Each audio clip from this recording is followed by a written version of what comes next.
اللهم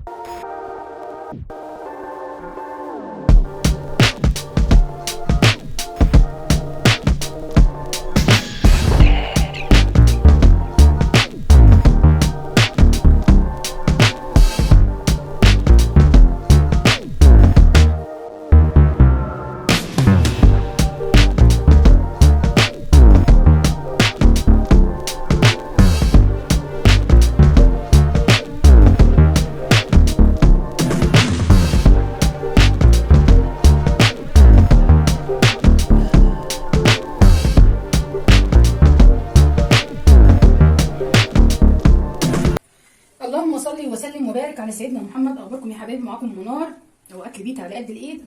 النهارده عملنا الاكل الجميل اللي قدامكم ده. عملنا الشيش طاووق وخضار معاه فلفل وبصل وفلفل حار، شطه حاره جدا سوداني زي ما قدام كده يا حبايبي. بسم الله ما شاء الله، شايفين الطبق منظره جميل جدا ما شاء الله. عملناه على الفحم طبعا، على الفحم.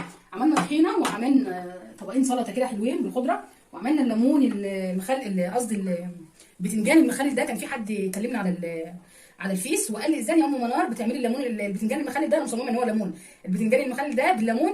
مفيش حاجه خالص، انت بتعمليه بشويه زيت وميه، واللهم صل وبارك على سيدنا محمد، وتسيبيه معلقتين زيت ومعلقتين ميه وفي الطاسه، وتهدي عليه وتحطيه هدي عليه النار، ويا دوبك 10 دقائق تقلبيه، وبعد كده هتلاقيه مستوي. هتفتحيه وتحشي كده شطه هريسه شطه، وتقطعي ليمون شرايح خفيفه وتحطي كده الليمون. بس هو سهل خالص مفيش اي حاجه. الليمونه حابه تاكليها كليها، حابه تعصريها في البتنجان قبل ما تاكليها وكل البتنجان عادي براحتك.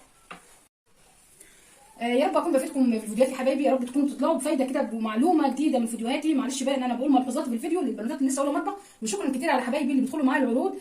شكرا كتير ليكم، وشكرا لحبايبي اللي بيدخلوا من بره مصر من جوه مصر. شكرا كتير ليكم يا حبايبي، ما تحرمش منكم يا رب. مش تعملوا لايك وشير وسبسكرايب وتفعلوا زر الجرس كده عشان يوصلكم كل جديد من ام منار. ويلا بينا نشوف الفيديو الجميل ده وشيش الطاووق ده اتعمل ازاي. يلا يا حبايبي شوفوا يا حبايبي، معانا معلقتين مايونيز، حوالي 3 معالق خل، مستردة، صويا صوص، دبس رمان، معلقتين قشطه او لبن رايب او حليب، المهم حاجه البان.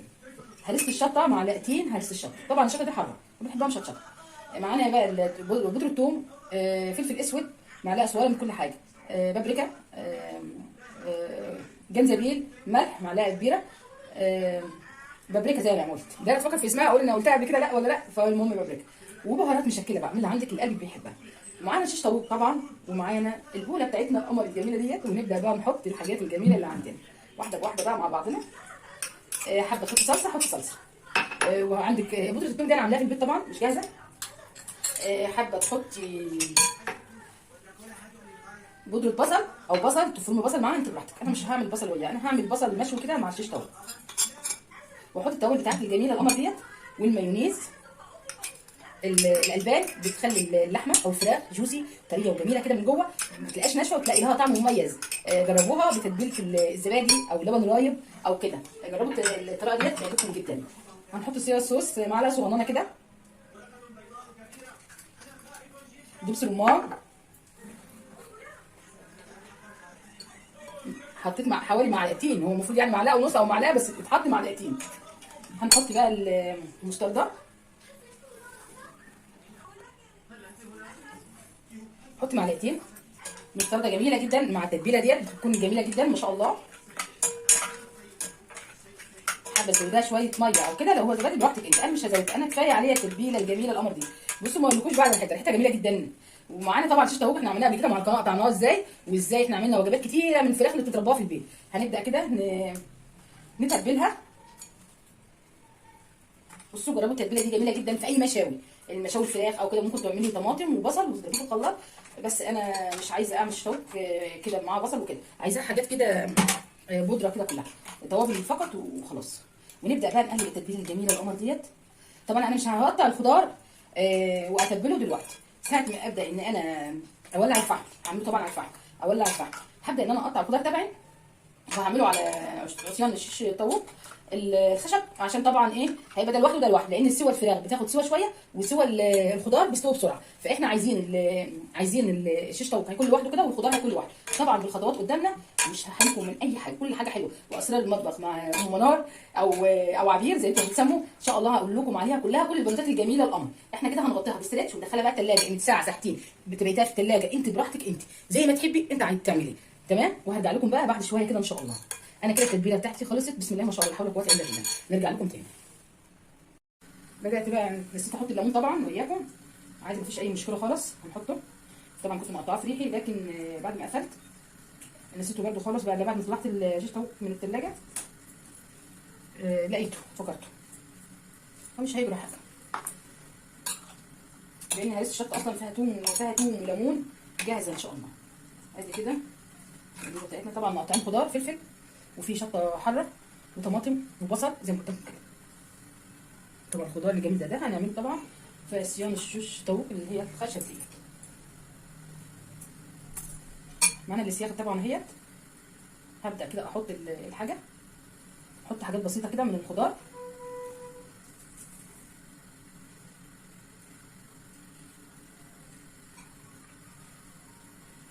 انا ما كنتش عايزه احط مع الخضار بصراحه، علشان خاطر الخضار هيستوي بسرعه والفراخ لسه، فهنحط حاجات بسيطه كده والباقي هنحطه في السياخ.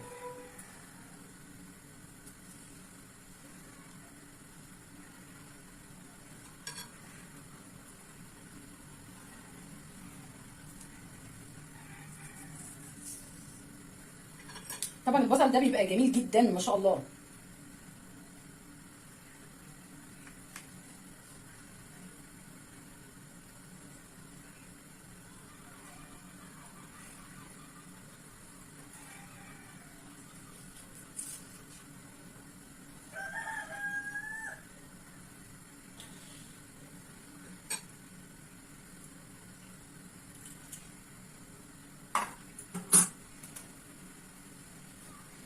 شايفين؟ عايزه اروح بس سيب حبه كتر عن كده انتوا براحتك، بس عشان خاطر الحاجه اللي هنحطها فيها الفحم يعني المكان بتاعها صغير، فانا عامله على قد المكان اللي هيطلع منه الفحم. هنحط عليه شويه ملح وبخر، طبعا في كل التوابل. طبعا انا عملت كده، اللي حابب ان هو يحط بين الشيش طاووق خضار هيحط، حابب ان هو يسيبه كده لوحده والخضار هيكون في شيش طاووق من اللي هو الاعواد الخشب ديت برده براحته. فانا حبيت ان اعمل فكرتين في فيديو واحد. الخضار طبعا هنبدا كده نحطه بقى.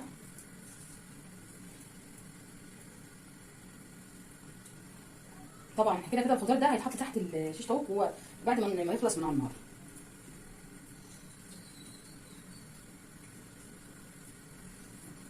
الشطه الحراقه دي جميله جدا.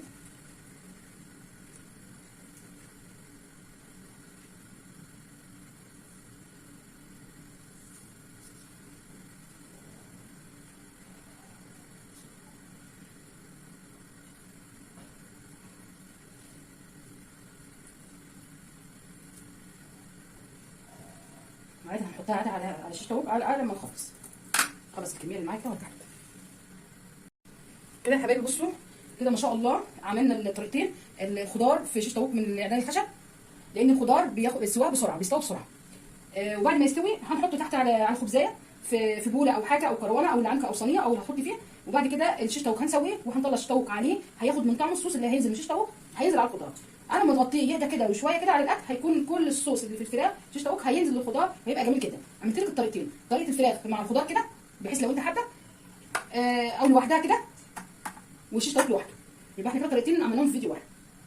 ممكن اولادك ما بيحبوش خضار او العيله بتاعتك مش بتحب خضار، هتعمليها لوحدها كده شيش طاووق بدون خضار، انت براحتك كده. طبعا انا بحب البصل والفلفل والطماطم برده جميله، وهي مشويه على الفحم تبقى جميله جدا. ويلا بقى نشوف على الفحم بقى هنشوف هنعمل ايه. شايفين احنا كده بعد معاناه بعد ما شغلنا الفحم طبعا في ايام برده الكفته برده عمل فينا الحركه ديت، بس الحمد لله ما شاء الله حطيت الشبكه ديت، لان انا قلت انا هشوي الخضار الاول. هبدا ان انا احط شيش طاووق اللي هو العيدان الخشب طبعا. بسم الله.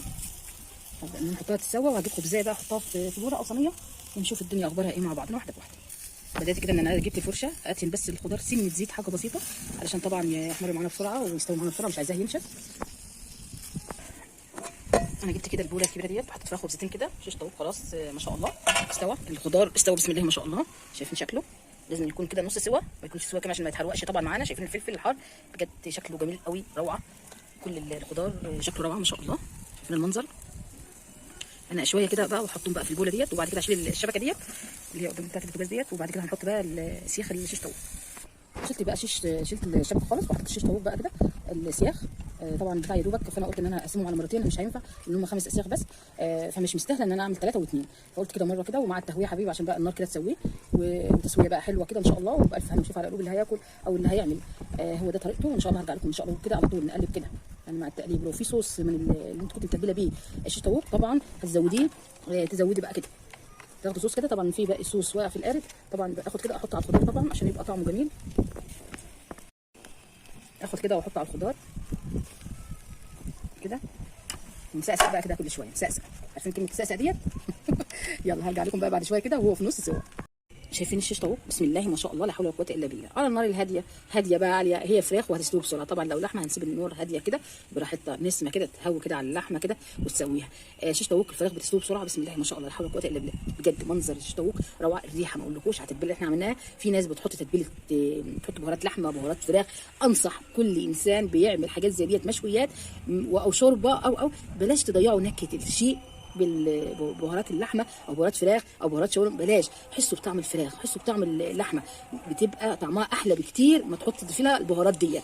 او ورقه ماجي، في ناس تعمل شوربه تحط لها ورقه ماجي عشان تبقى احلى. لا، انت اكيد انت عارفه ان شوربتك مش حلوه، فخدوا بالكم. الحاجات دي بتغير من نكهه الحاجه، خلي نكهتها طبيعيه بتكون طعمها احلى.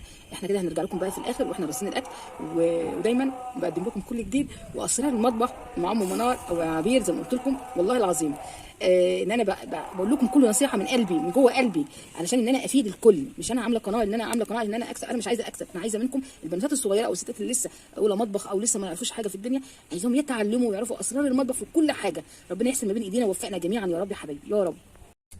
احنا كده اهو بسم الله ما شاء الله بدانا كده. شايفين الخضار؟ هنزل بقى اللحمه الفراخ فوق الخضار زي ما قدامكم كده. شايفين الفراخ مستويه جميله جدا ما شاء الله لا حول ولا قوه الا بالله. طبعا انا كنت حطيت زعتر في التتبيله ونسيت اقول لكم عليها. هنطلع بقى. شايفين الفراخ؟ بصوا دايبه، الشيش طاووق دايب ما شاء الله زي ما انتم كده حبايبي ما شاء الله. كميه على قد انا وبناتي. هبدا كده اخد خبزايه اللي تحت كده، وهبدا كده ارص الشيش طاووق تبعي في الطبق